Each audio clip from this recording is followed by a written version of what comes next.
It starts right here with proper mowing height. And what do? Is most of us mow our cool season lawns way too low. Now you see this one, and this one is probably, if I had to guess, we're probably up at about 4, maybe 5 inches in spots here.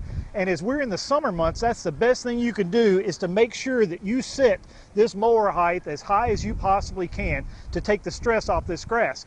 When fall arrives, it is possible to go ahead and take the cutting heights on down, and we might be at a 2 to 3 inch height now with this tall fescue, but that would be number one, which you can do. This particular mower is outfitted with a bagging attachment. That's fine. I try to tell people that if you can, collect your clippings and then compost them and apply them back to the turf. The other thing would be just to take that bagger attachment off, just leave the clippings on the lawn. Clippings are nothing more than slow release fertilizer for your turf, and you can meet roughly about 1/3 of your seasonal nitrogen requirement just by simply putting the clippings back into your turf.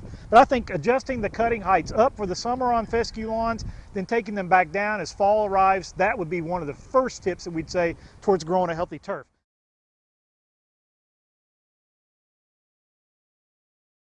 What does a blower have to do in terms with responsible turf management? Well, one thing we do is when we mow lawns or when we fertilize lawns, sometimes we end up putting material by accident out onto our driveways, out into the streets, on our sidewalks. Now, what you got to remember is that anything that lands on hardscape, anything like that, a sidewalk, street, etc., that has the potential to be moving directly into our stormwater, going straight down into the drain, and that's what causes water quality issues.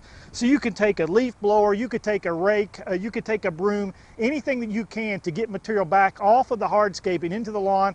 If we can get materials into the lawn, they pretty much will stay in place, and that certainly is very important for our fertilizers and our pesticides.